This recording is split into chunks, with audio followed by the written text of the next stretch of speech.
નમસ્તે વિદ્યાર્થી મિત્રો, ગુડ મોર્નિંગ. ધોરણ 6 વિષય ગણિત, એની અંદર આપણે જોઈએ છે ચેપ્ટર 3 સંખ્યા સાથે રમત. સંખ્યા સાથે રમત તો એના અગાઉના લેક્ચરની અંદર આપણે સ્વાધ્યાય 3.5 જોતા હતા અને એના આગળ પ્રશ્ન 5 સુધી આપણે જોઈ ગયા હતા ને. તો હવે જોઈએ પ્રશ્ન 6.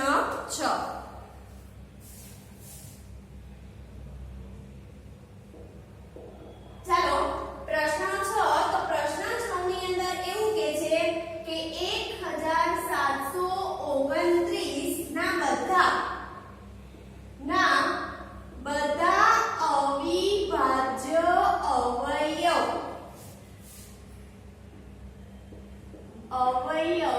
જણાવો અને તેને ઉતરતા ક્રમમાં ગોઠવો.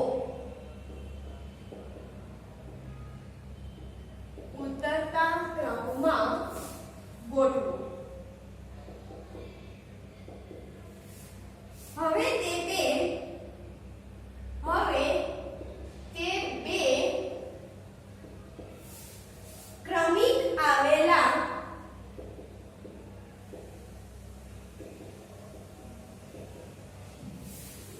અવિભાજ્ય અવયવોમાં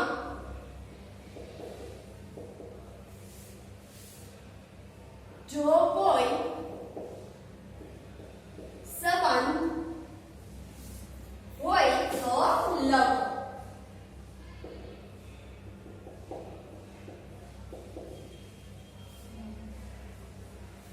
ચાલો શું કીધું છે તો કે 1729 ના બધા અવિભાજ્ય અવયવ જણાવો અને તેને ઉતરતા ક્રમમાં લખો. કોને તો કે જે અવયવ પડ્યા છે તેને. તો આપણે એના અવિભાજ્ય અવયવ જણાવીએ. ચાલો 1729. ચાલો પાછળનો એકમનો અંક 9 છે એટલે એને 2 વડે ભાગી શકાય નહીં. તો આપણે કેટલા વડે ભાગવા પડશે એને? 3 વડે. તો 3 ની ચાવી યાદ કરીએ. 3 ની ચાવી શું હતી? અંકોનો સરવાળો હતી કે નહીં? તેને યાદ કરો. તો કે 3 ને 1 7 ને 1 8 ને 2 10 10 ને 9 19. તો કે 3 ના ઘડિયામાં 19 આવે નહીં. તો 7 આપણે 7 વડે કેમ કે 4 5 6 એના વડે તો ભાગી શકાતી નથી. 6 વડે કેમ ન ભગાય? કેમ કે 2 અને 3 વડે ભગાય તો જ 6 વડે ભાગી શકાય. પણ અહીંયા એકમનો અંક જ 9 છે કે 2 વડે પણ ન ભગાય તો 6 વડે પણ ભગાય નહીં. એટલે આપણે જઈએ ડાયરેક્ટ 7 ઉપર જઈએ. ચાલો 1 7 2 9. 7 એકા 7 7 દુ 14 7 ને 21 વધી જાય ને. ચાલો 7 માંથી 4 જાય તો 3 1 માંથી 1 જાય તો 0 ઉપરથી ઉતાર્યા 2. ચાલો 7 ને 21 7 ચોક 28 7 પંચા 35 વધી ગયા એટલે 7 ચોક 28. ચાલો ભાગના બાદ બાકી નો થાય. 2 માંથી 8 નો જાય એટલે આપણે દસકો લેવો પડે એટલે 2 ની ઉપર 12 અને 3 ની ઉપર 2. 12 માંથી 8 જાય તો કેટલા વધે? 4. 2 માંથી 2 જાય તો 0 ઉપરથી ઉતાર્યા 9. 7 49 થઈ ગયા. શેષ કેવી આવી? 0 આવી. તો કોના વડે ભાગ ચાલ્યો? 7 વડે. તો કે 247 ગુણ્યા 7.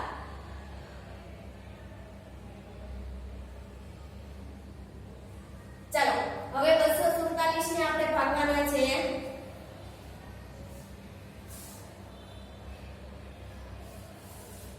કેટલા વડે ભાગશું 247 ને? 2 વડે પણ ન ચાલે તો 3 વડે જોઈ લઈએ આપણે. કેમ કે 3 વડે તો ઉપર નતો ચાલતો એટલે આપણે તો અહીંયાથી જ ધ્યાન રાખવાનું. કેમ કે પહેલેથી જ નાની અંક આવતો જાય. 7 વડે જોઈ લો તો 7 તેરી 21 24 માંથી 21 જાય તો 3 અને ઉપરથી ઉતાર્યા 7 તો 7 ના ઘડિયામાં 37 આવે નહીં. ક્યાં સુધી આવે? 7 પંચા 35 સુધી જ આવે. તો આપણે 13 વડે એને ભાગીએ. 247 ભાગ્યા 13. 13 એકા 13 13 દુ 24 બધી થાય ને 13 એકા 13. ચાલો 4 માંથી 3 જાય તો 1, 2 માંથી 1 જાય તો 1, ઉપરથી ઉતાર્યા 7. 13 ના ઘડિયામાં 117 ક્યાં આવે તો કે 13 નવા 117 થાય ને 0 0 0 તો ક્યાં આવ્યા 19 ગુણ્યા 13 એટલે 247 અને 19 અવિભાજ્ય સંખ્યા છે એટલે એનો ભાગ પડે નહીં. 19 એકા 19. તો ચાલો અહીંયા આપણને 7 13 અને 19 જે પણ સંખ્યા મળી એ બધી જ સંખ્યા આપણને કેવી મળી અવિભાજ્ય મળી કે નહીં. તો જે અવયવ મળ્યા કેવા છે અવિભાજ્ય અવયવ છે. તો શું લખાશે 1729 ના અવયવ 29 ના અવયવો. ચાલો કોણ કોણ છે 7 ગુણ્યા 13 ગુણ્યા 19. હવે એને આપણને ઉતરતા ક્રમમાં ગોઠવવાના કીધા છે એટલે આપણે ઉતરતા ક્રમમાં એને ગોઠવીએ. તો કે અવયવોને 1729 ના અવયવોને ઉતરતા ક્રમમાં ગોઠવતા. ચાલો ઉતરતા ક્રમમાં ગોઠવો તો મોટી સંખ્યા પહેલા આવે તો કોણ છે 19, પછી 13 અને પછી કોણ આવે 7 આવે કે નહીં. ચાલો પછી એને એવું કીધું તો હવે આ ઉતરતા ક્રમમાં જે ગોઠવાઈ ગયેલા છે એને બે ક્રમિક આવેલા અવિભાજ્યોમાં જો કોઈ સંબંધ હોય તો લખો. પડી ખબર શું કીધું છે કે આ બે ક્રમિક જે સંખ્યા છે એની વચ્ચે શું સંબંધ બતાવે છે તે આપણે જણાવવાનું છે. ચાલો સંબંધમાં આપણે સરવાળો ગુણાકાર બાદબાકી ભાગાકાર કરવાનો. જો સરખા આવતા હોય તો એ એક સંબંધ ધરાવતા હોય છે. તો અહીંયા આપણે જોઈએ કે હવે પહેલા તો બાદબાકી લઈએ કે 19 માઈનસ 13 19 માંથી 13 જાય તો કેટલા 9 માંથી 3 જાય તો 6 વધે 1 માંથી 1 જાય તો 0. હવે 13 માંથી 7 બાદ કરો 13 માઈનસ 7. ચાલો 13 માંથી તમે 7 બાદ કરો તો પણ કેટલા વધે છે 6. તો આ બંને ક્રમિક સંખ્યા વચ્ચે કેટલાનો તફાવત મળે 6 6 નો મળે ને. તો એનો સંબંધ શું થયો કે બે ક્રમિક વચ્ચે તમે તફાવત કરો તો તેનો તફાવત કેટલો મળે 6 મળે. તો અહીંયા લખી શકાય કે અહીં સ્પષ્ટ છે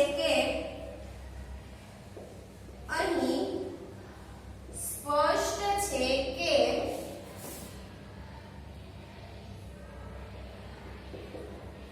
ક્રમિક બે અવિભાજ્ય અવયવોનો તફાવત અવિભાજ્ય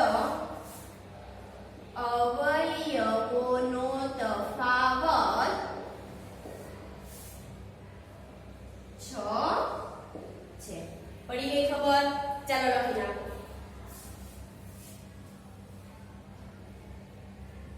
ચલો લખાઈ ગયો. તો હવે આપણે આગળનો પ્રશ્ન જોઈએ. જે બાકી રહી જાય છે સ્ક્રીનશોટ પાડીને લખી લે છે અને આ ગમે તે દાખલા જેટલા પણ કરાવું છું આ લેક્ચરની અંદર એ બધા દાખલા ગણિતની બુકમાં જ કરવાના છે.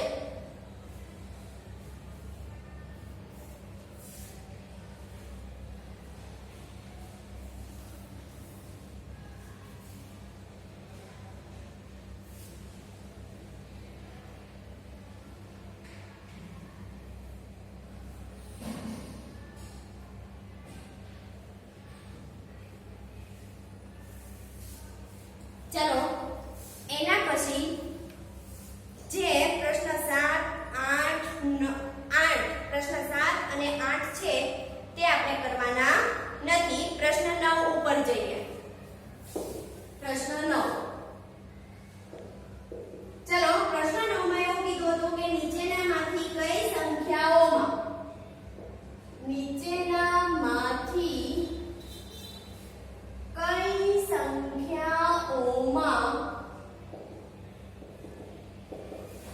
અવિભાજ્ય અવયવો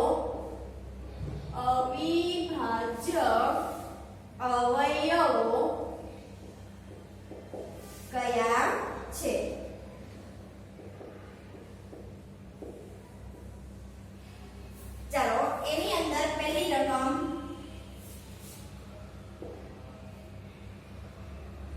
24 બરાબર 2 ગુણ્યા 3 ગુણ્યા 4. ચાલો આપણને એવું કીધું કે કઈ સંખ્યાઓમાં અવિભાજ્ય અવયવો કયા છે, તો 24 ના અવયવો તો આપી દીધા છે 2 3 અને 4. તો કે 2 તેરી 6 6 ચોક 24. પણ આપણને એવું કીધું કે જે અવયવો છે તે અવયવો અવિભાજ્ય કયા કયા છે તે લખવાના છે. તો અહીંયા જુઓ 24 ના એને અવયવો પાડ્યા તો આ અવયવોમાં બે અવિભાજ્ય સંખ્યા છે. હા 3 તો કે ઈ પણ છે. 4 તો કે ઈ કેવી છે ને હજી પણ ભાગ પડે કે નહીં 2 2 4. તો એ કેવી સંખ્યા થઈ ગઈ, વિભાજ્ય સંખ્યા થઈ ગઈ. 4 ઈ અવિભાજ્ય સંખ્યા નથી, એટલા માટે 24 છે ઈ 24 ના આ અવિભાજ્ય અવયવો કહેવાય નહીં. તો શું લખાશે અહીંયા, તો કે અહીં 4a અહીં 4a અવિભાજ્ય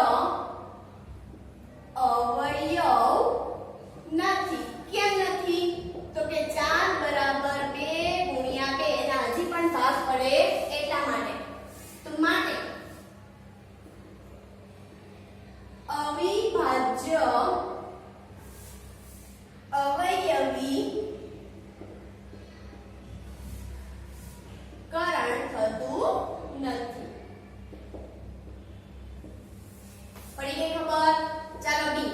તો બી ની અંદર 56 બરાબર 7 ગુણ્યા 2 ગુણ્યા 2 ગુણ્યા 2. ચાલો જો 7 દો 14 14 દો 28 ને 28 દો 56. તો આના બધા જ અવયવો છે એવા છે અવિભાજ્ય છે, એટલા માટે શું લખાશે કે અવિભાજ્ય અવયવો છે, માટે અવિભાજ્ય અવયવીકરણ થાય છે. તો અહીંયા લખાશે કે 7 અને 2 બંને અવિભાજ્ય અવયવ છે, માટે અવિભાજ્ય અવયવીકરણ થયું છે. ચાલો સી 70 બરાબર 2 ગુણ્યા 5 ગુણ્યા 7. ચાલો 2 ગુણ્યા 5 ગુણ્યા 7 ત્રણેય કેવા છે અવિભાજ્ય અવયવ, એના ભાગ પડતા નથી, માટે શું લખાશે કે 2 5 અને 7 અવિભાજ્ય અવયવ છે.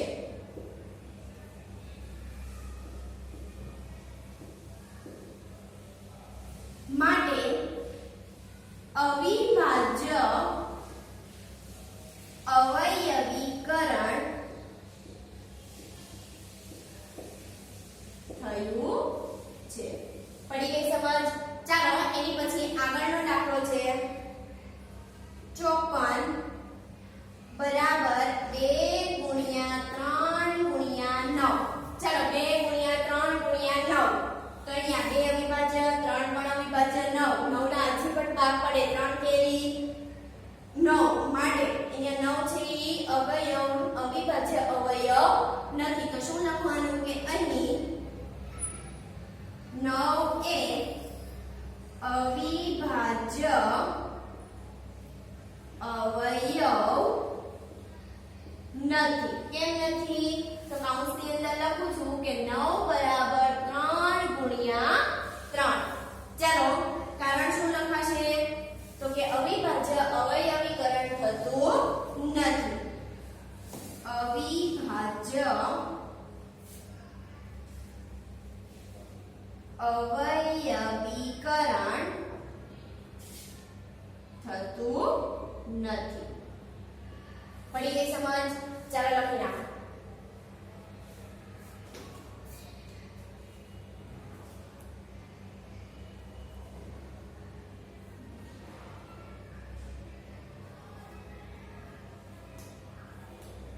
ચાલો લખાઈ ગયું.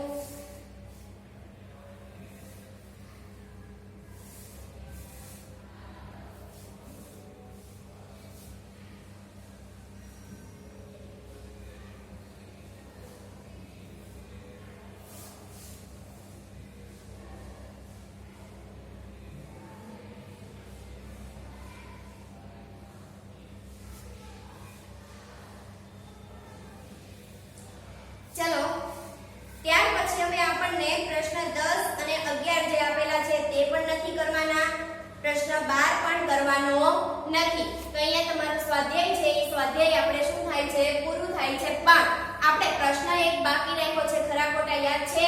ચાલો તે આપણે જોઈ લઈએ.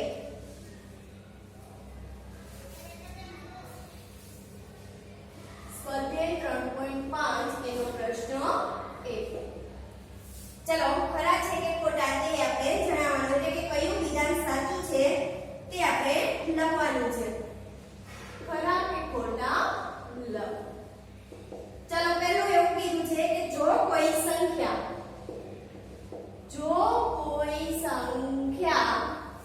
3 થી વિભાજ્ય છે, 3 થી વિભાજ્ય છે, તો તે 9 થી વિભાજ્ય હોય છે.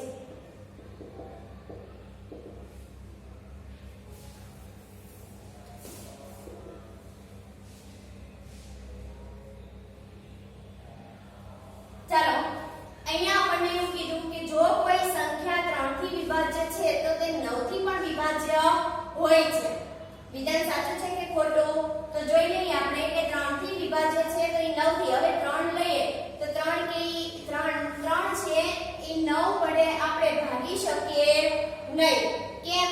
તો કે 9 છે એ 3 નો અવયવ કહેવાય, પણ 3 નો અવયવ 9 કહેવાય કે ન કહેવાય? તો કે અહીંયા 3 છે અવયવ, 9 નો અવયવ 3 છે, પણ 3 નો અવયવ 9 કહેવાય નહીં. એટલા માટે વિધાન કેવું આવે? ખોટું આવે, ભાગી શકાય નહીં એટલા માટે. ચલો બીજું, જો કોઈ સંખ્યા, જો એક સંખ્યા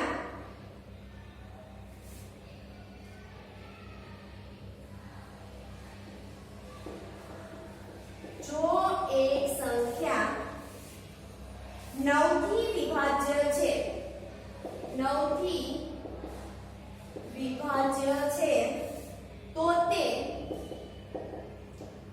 3 થી ચોક્કસ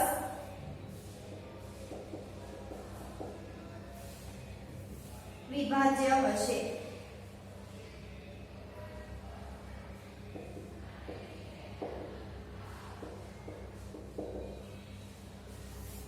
ચાલો શું કીધું છે કે જો એક સંખ્યા 9 થી વિભાજ્ય છે તો તે 3 થી ચોક્કસ વિભાજ્ય હશે. તો આપણને એવું કીધું, ધારો કે આપણે 9 લઈ લઈએ તો 9 નો વિભાજ્ય કોણ થાય? 3 તેરી 9, તો 3 થી પણ વિભાજ્ય થઈ કે નહીં? તો એટલા માટે વિધાન કેવું છે? ખરું. ત્યાર પછી ત્રીજું,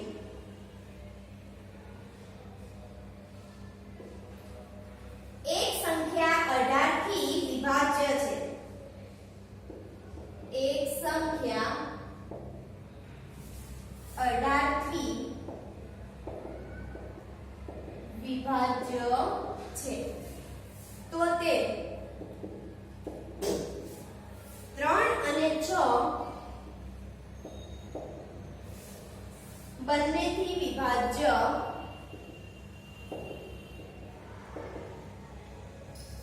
હોય. ચાલો શું કીધું કે એક સંખ્યા 18 છે, 18 છે, કોણ છે? 18, તો તે 3 અને 6 બંનેથી વિભાજ્ય હોય. તો 3 ના ઘડિયામાં જો તો 3 ના ઘડિયામાં 18 આવે, 3 6 18, અને 6 ના ઘડિયામાં પણ 18 આવે ને, 6 તેરી 18, તો બંનેથી કેવી છે?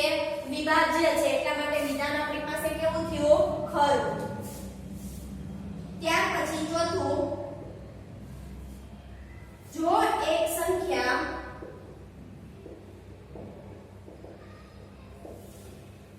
9 અને 10 બંનેથી વિભાજ્ય હોય, બંનેથી વિભાજ્ય હોય, તો તે 90 થી વિભાજ્ય હોઈ શકે.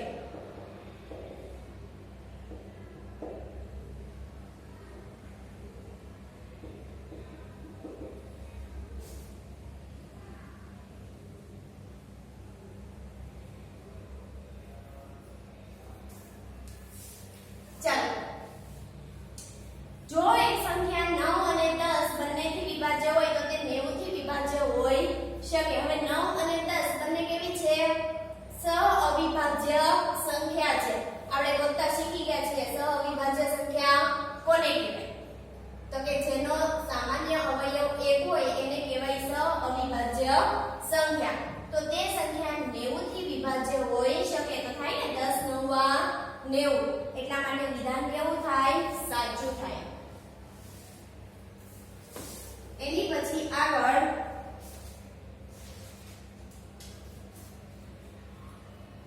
જો બે સંખ્યા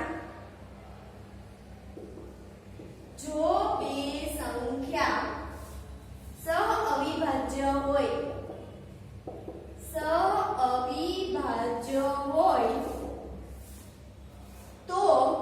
તો એમાંથી ઓછામાં ઓછી એક સંખ્યા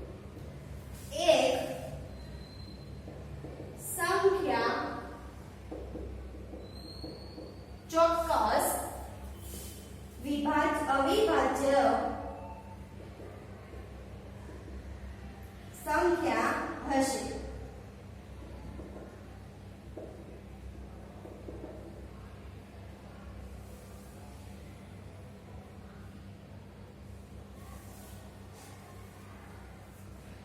ચાલો, જો બે સંખ્યા સહઅવિભાજ્ય સંખ્યા હોય તો એમાંથી ઓછામાં ઓછી એક સંખ્યા ચોક્કસ અવિભાજ્ય સંખ્યા હશે.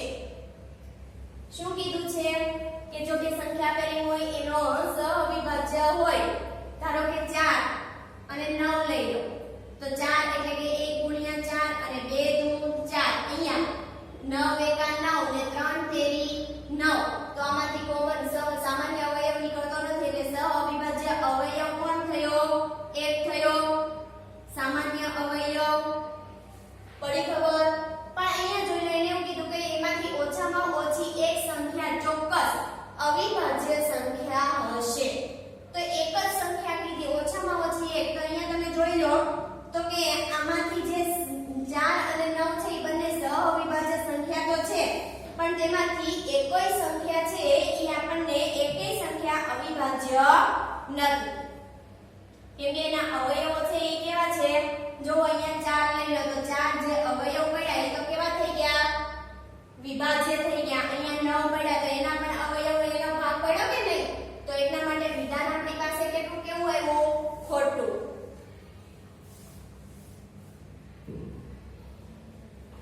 ચલો ત્યાર પછી છઠ્ઠો, 4 થી વિભાજ્ય બધી સંખ્યાઓ. 4 થી વિભાજ્ય બધી જ સંખ્યાઓ 8 થી પણ ચોક્કસ વિભાજ્ય હોવી જોઈએ. ચાલો, 4 થી બધી વિભાજ્ય એટલે કે 4 થી વિભાજ્ય બધી સંખ્યાઓ છે એ 8 થી પણ વિભાજ્ય હોવી જોઈએ. તો અહીંયા 4 ના આપણે અહીંયા ભાગ પાડી કે 4 થી વિભાજ્ય બધી સંખ્યાઓ 8 થી પણ ચોક્કસ વિભાજ્ય હોવી જોઈએ એવું કીધું છે. તો કે 8 નો અવયવ 4 થાય કે નહીં? 8 નો અવયવ 4 એટલે કે 4 * 8 થાય. પણ 4 છે ઈ 8 નો અવયવ કહેવાય કે 4 * 8 એટલે 8 ના અવયવ કેવા થયા? 4 થયા. પણ 8 છે ઈ 4 કહેવાય નહીં. પાછું એવું ચોક્કસ આપણને કીધું છે કે તેથી આ વિધાન ખોટું જ છે, આપણા માટે સાચું છે નહીં. કેમ? તો કે 4 છે ઈ 8 નો અવયવ છે પણ 8 છે ઈ 4 નો અવયવ નથી. ચાલો 28 લઈ લો. 28 ને તમે 4 28 ને તમે 4 વડે ભાગો. ભગાય કે નહીં? સંખ્યા લઈ લો 28. 4 * 7 = 28. પણ 28 ને તમે 4 વડે તો ભાગો છો પણ 8 વડે ભાગી શકો? 8 વડે 8 * 2 = 16, 8 * 3 = 24, 8 * 4 = 32. નહીં. એટલા માટે વિધાન કેવું પડે? ખોટું. કેમ કે 4 વડે તો ભાગીએ છીએ પણ 8 વડે આપણે ભાગી શકાતા નથી. અને આપણને રકમની અંદર કઈ વડે કીધું છે કે જો 4 વડે વિભાજ્ય હોય તો 8 વડે પણ ચોક્કસ હોવી જોઈએ. જરૂરી નથી. નો પણ હોઈ શકે. એની પછી 8 થી વિભાજ્ય બધી સંખ્યાઓ. 8 થી વિભાજ્ય બધી જ સંખ્યાઓ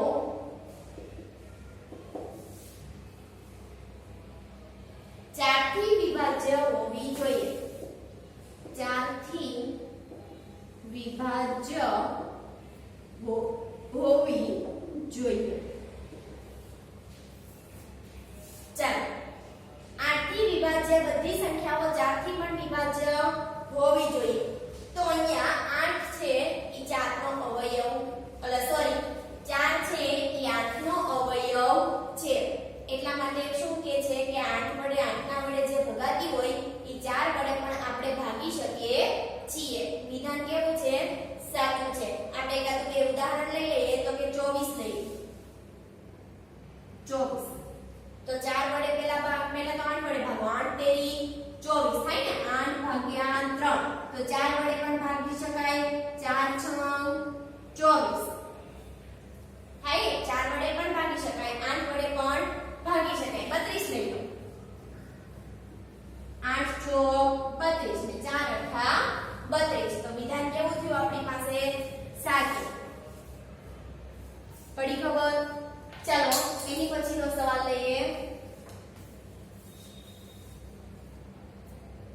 જો કોઈ સંખ્યા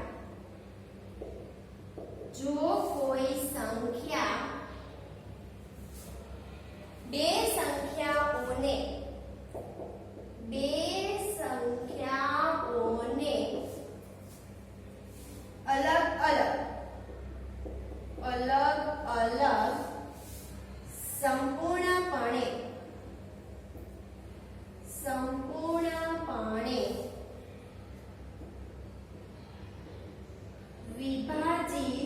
અલગ અલગ સંપૂર્ણપણે વિભાજિત કરે છે તો તે સંખ્યા તેના સરવાળાને પણ સંપૂર્ણપણે વિભાજિત કરશે.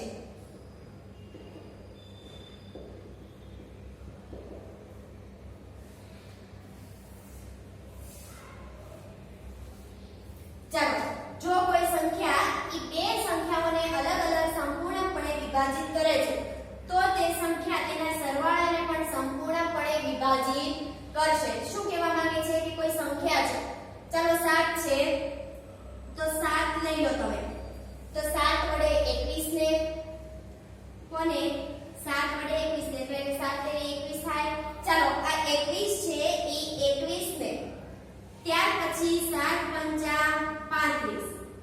21 માં 7 ઉમેરો તો સોરી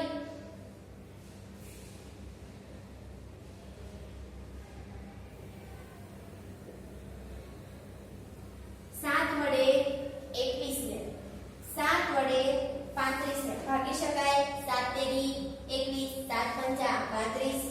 તો કે આ બે સંખ્યાઓનો તમે સરવાળો કરો 21 અને 35 નો. 21 અને 35 તો 5 ને 1 6 3 ને 2 5 56. તો 56 ને તમે 7 અઠા 56 ભાગી શકાય છે કે નહીં?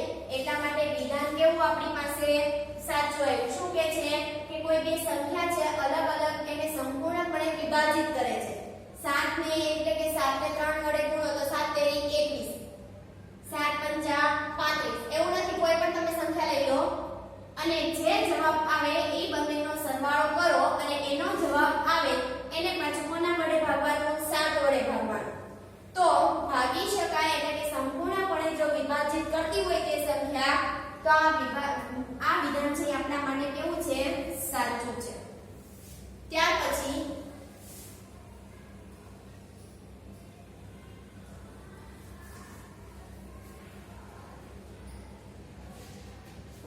છેલ્લું, જો કોઈ સંખ્યા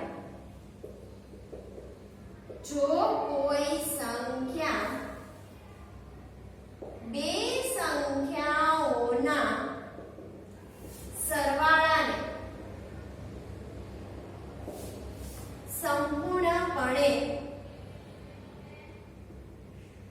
સરવાળાને પૂર્ણ રીતે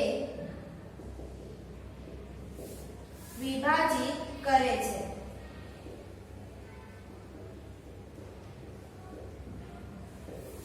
તો તે બંને સંખ્યાઓને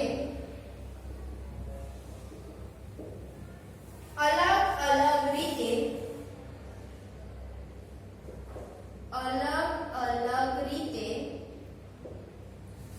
પણ વિભાજિત કરશે.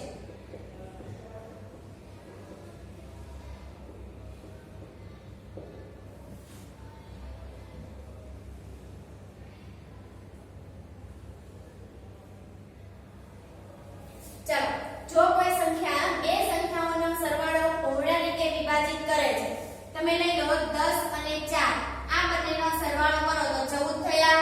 14 ને તમે ભાગો તો 7 ભાગ્યા 2 એટલે 7 દુઓ 14 વિભાજિત કર્યા કે નહીં? તો બંને સંખ્યાઓને અલગ અલગ રીતે પણ વિભાજિત કરી શકાય. ચાલો 10 અને 4 છે તો એને 14 વડે આપણે ભાગી શકાય